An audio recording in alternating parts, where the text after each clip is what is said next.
जय श्री राम, जय हनुमान जी, जय विष्णु जी भक्तों। पिछली वीडियो में हमने अजा एकादशी के व्रत के बारे में, उसकी शुभ तिथि, शुभ मुहूर्त, व्रत पारण का समय और उसकी पूजन विधि के बारे में जाना। आज की वीडियो में हम अजा एकादशी की व्रत कथा का श्रवण करेंगे, क्योंकि अजा एकादशी की व्रत कथा को सुने बिना इसका व्रत अधूरा है। धार्मिक मान्यताओं के अनुसार अजा एकादशी के दिन व्रत और भगवान विष्णु के साथ माँ लक्ष्मी जी की पूजा करने से आय, आयु और सुख समृद्धि में वृद्धि होती है। साथ ही सभी प्रकार के शारीरिक और मानसिक कष्ट से भी छुटकारा मिलता है। इसके साथ ही यह माना भी जाता है कि इस दिन श्री हरि का नाम जपने से पिशाच योनि का भय नहीं रहता। एकादशी व्रत को सभी व्रतों में उत्तम माना गया है। धार्मिक मान्यताओं के अनुसार एकादशी का व्रत करने से व्यक्ति के सभी प्रकार के पापों से मुक्ति हो जाती है और उसको अंत में स्वर्गलोक की प्राप्ति होती है। तो आइए हम एक अजा एकादशी की व्रत कथा का श्रवण करते हैं।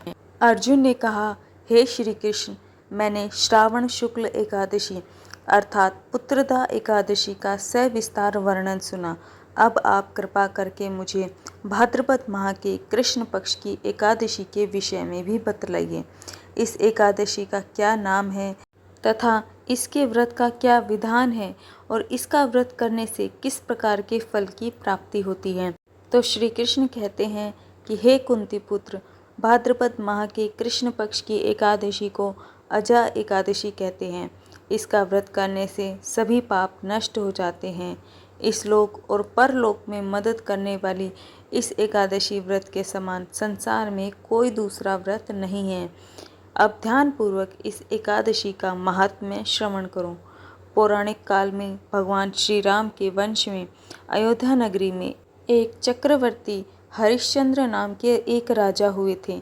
राजा अपनी सत्यनिष्ठा और ईमानदारी के लिए प्रसिद्ध थे। एक बार देवताओं ने इनकी परीक्षा लेने की योजना बनाई। राजा ने स्वप्न में देखा कि ऋषि विश्वामित्र को उन्होंने अपना राजपाट दान कर दिया है और सुबह विश्वामित्र वास्तव में उनके द्वार पर आकर कहने लगे, तुमने स्वप्न में मुझे अपना राज्य दान कर दिया।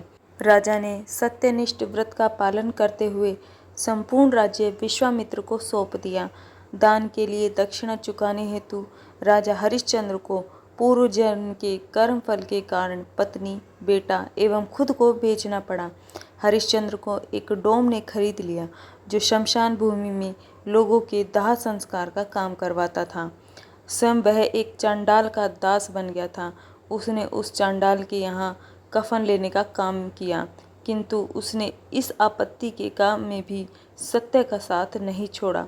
जब इसी प्रकार उसे कई वर्ष बीत गए तो उसे अपने इस नीच कर्म पर बड़ा दुख होने लगा और वह इससे मुक्त होने का उपाय खोजने लगा।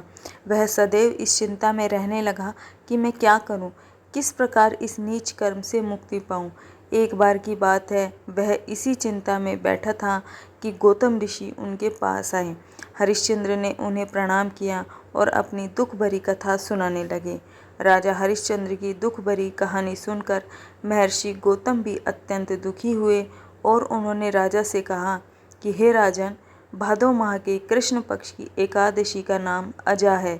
तुम उस एकादशी का विधान पूर्वक व्रत करो तथा रात्रि को जागरण करो, इससे तुम्हारे सभी पाप नष्ट हो जाएंगे।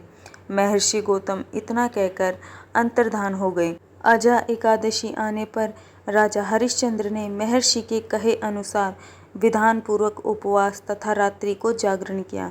इस व्रत के प्रभाव से राजा के सभी पाप नष्ट हो गए। उस समय स्वर्ग में नगाड़े बजने लगे तथा पुष्पों की वर्षा होने लगी। उन्होंने अपने सामने ब्रह्मा, विष्णु, महेश तथा देवेंद्र आदि देवताओं को खड़ा पाया। उन्होंने अपने मृतक पुत्र को जीवित तथा अपनी पत्नी को राजसी वस्त्र तथा आभूषणों से परिपूर्ण देखा। व्रत के प्रभाव से राजा को पुनः अपने राज्य की प्राप्ति हुई। वास्तव में एक ऋषि ने राजा की परीक्षा लेने के लिए यह सब किया था, परंतु अजा एकादशी के व्रत के प्रभाव से ऋषि द्वारा रची गई सारी माया समाप्त हो गई और अंत समय में हरिश्चंद्र अपने परिवार सहित स्वर्गलोक को गए। हे राजन, यह सब अजा एकादशी के व्रत का ही प्रभाव था। जो मनुष्य इस उपवास को विधान पूर्वक करते हैं तथा रात्रि जागरण करते हैं, उनके सभी पाप नष्ट हो जाते हैं और अंत में वे स्वर्ग को प्राप्त करते हैं। इस एकादशी व्रत कथा के सुनने मात्र से ही अश्वमेध यज्ञ के फल की प्राप्ति होती है। तो अगर ये वीडियो आपको अच्छी लगे तो वीडियो को लाइक करें। जय श्री राम, जय हनुमान जी, जय विष्णु जी भक्तों। आप सभी का दिन शुभ और मंगलमय हो।